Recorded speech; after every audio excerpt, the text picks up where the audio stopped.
लेकिन उनका महत्व बराबर होना चाहिए पंचायत में। उनको तवज्जो दी जानी चाहिए।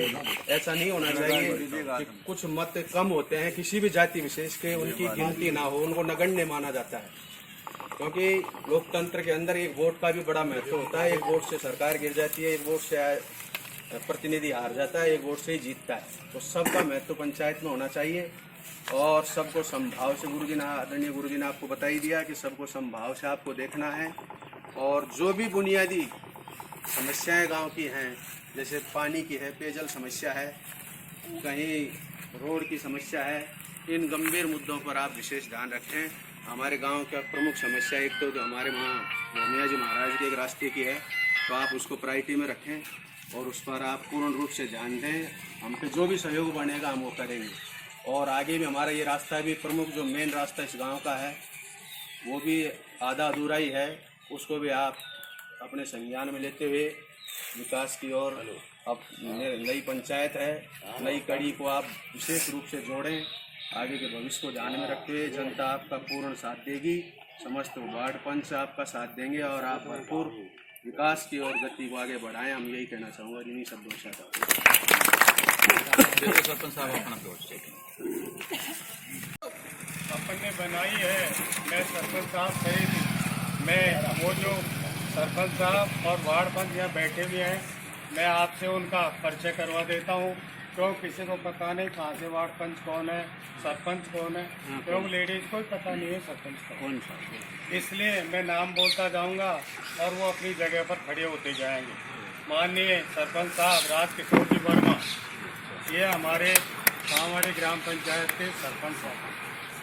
वार्ड नंबर 1 से वार्ड पंच कमलेश कुमार जी, ये वार्ड नंबर 1 से मेंबर साहिब। Ward number 2 Anita Devi, ward number 2 से महिला वार्ड पंच। वार्ड नंबर 3 से भूरेलाल, ये वार्ड पंच है। वार्ड नंबर 4 से फूला देवी, वार्ड नंबर 4 से फूला देवी है। वार्ड नंबर 5 से ये सरपंच पद वो मेंबर पति है, तो इनके घर से संतोष देवी वार्ड पंच। वार्ड नंबर 6 से केदार प्रसाद अवस्थी। वार्ड नंबर 4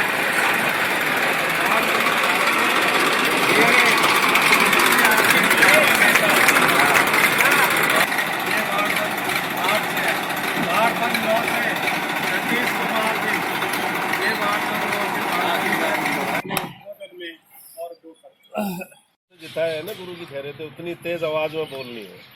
बोलो बस्ती माता की जय, भोमिया बाबा की जय, भैरू बाबा की जय। जोर से भैरू बाबा का नाम, उसी के भैरू बाबा की जय, माता माई की जय। सभी मेरे सम्माननीय परम श्रद्धेय पूर्व सरपंच साहब नाथूलाल जी सैनी साहब,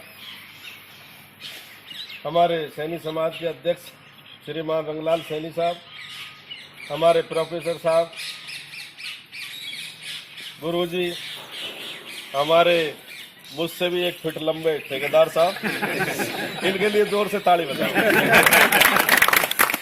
और सभी मेरे यहाँ उपस्थित महानुभाव साथियों, डीलर साहब और सभी मेंबर साहब और मेरी उप सरपंच साहब और सभी मेरे भाइयों, नौजवान साथियों और हमारी जी सब माता बहनों, मैं आप सभी के चरणों में वंदन और प्रणाम करता हूं। वंदन प्रणाम करने के साथ साथ आपने जिस जोश के साथ में, आपने जिस उमंग के साथ में और इस चुनाव के कार्यक्रम को करवाया, उसके लिए मैं जिंदगी भर तक आपका आभारी रहूंगा। उसका मुख्य कारण ये है कि आप लोगों ने किसी व्यक्ति विशेष को नहीं, उसके कार्य की समीक्षा करने का काम किया। सारी मेरी बस्ती माता ने उसके काम की समीक्षा करी, केवल व्यक्ति विशेष को बढ़ावा नहीं दिया, कोई व्यक्ति कैसा भी है। और नतीजा ये निकला कि देखो, जहां तक अभी भाई साहब ने कहा था कि किसी ने वोट नहीं दिया या दिया। भाई जिसने वोट दिया वो तो परमपिता, और जिसने वोट नहीं दिया वो परमपिता परमेश्वर है। भाई सही है। ये दिमाग से बिल्कुल निकाल देना कि साहब मैं ऐसा आदमी हूँ जो कि मेरे को 20 साल की उम्र से, मैं स्कूल टाइम से ही राजनीति में थोड़ा पार्टिसिपेट करने लगा और आज तक लगातार करता आ रहा हूँ। रेल में भी मेरे बहुत से साथी बैठे हुए हैं, उनको मालूम है कि ये किस प्रकार का मेरे पास में वो है। आज भी मेरे पास में एक बहुत बड़ा सर्वोच्च पद है जिसका दायित्वान मुझे दिया गया है और उस पर कार्यरत भी हूँ। मैं सबको साथ लेकर चला हूँ जिंदगी के अंदर। मैंने ट्रांसपेरेंसी जिसको कहते हैं, पारदर्शिता हिंदी में बोलते हैं, वो पारदर्शिता का विशेष ध्यान रखा है।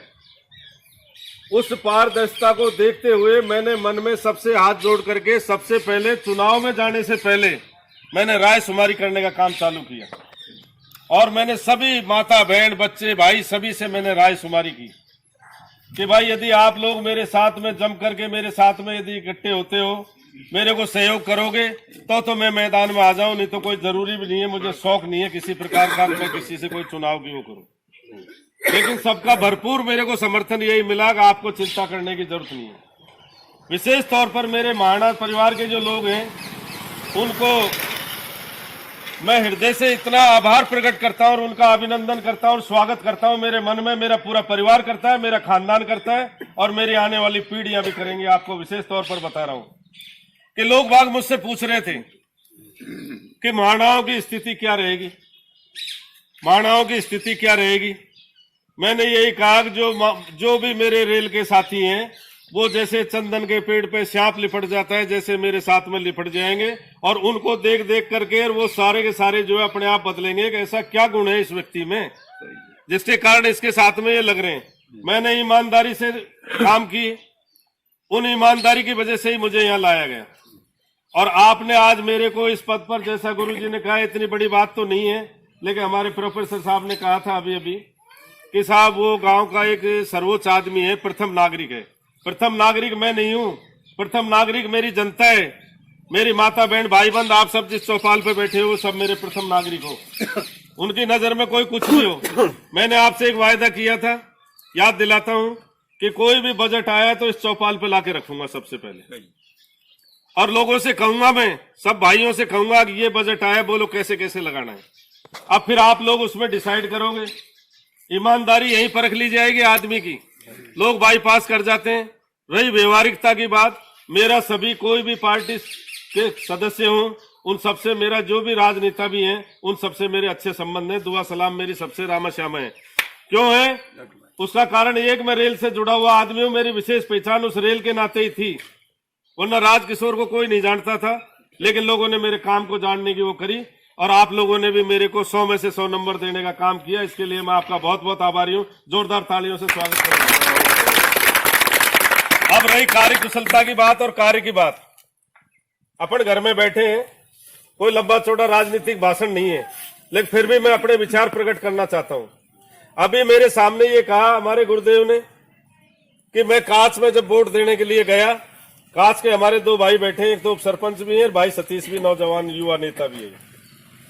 तो ये दोनों के दोनों बैठे हुए हैं। उन्होंने ये कहा कि जब हम वोट देने के लिए गए तो मैं आपको ईमानदारी से बताता हूं, जो लोग मुझको वोट नहीं देना चाह रहे थे उन लोगों ने भी मेरे को वोट दे दिया। मैंने पूछा भाई बदलाव कैसे हो रहा है?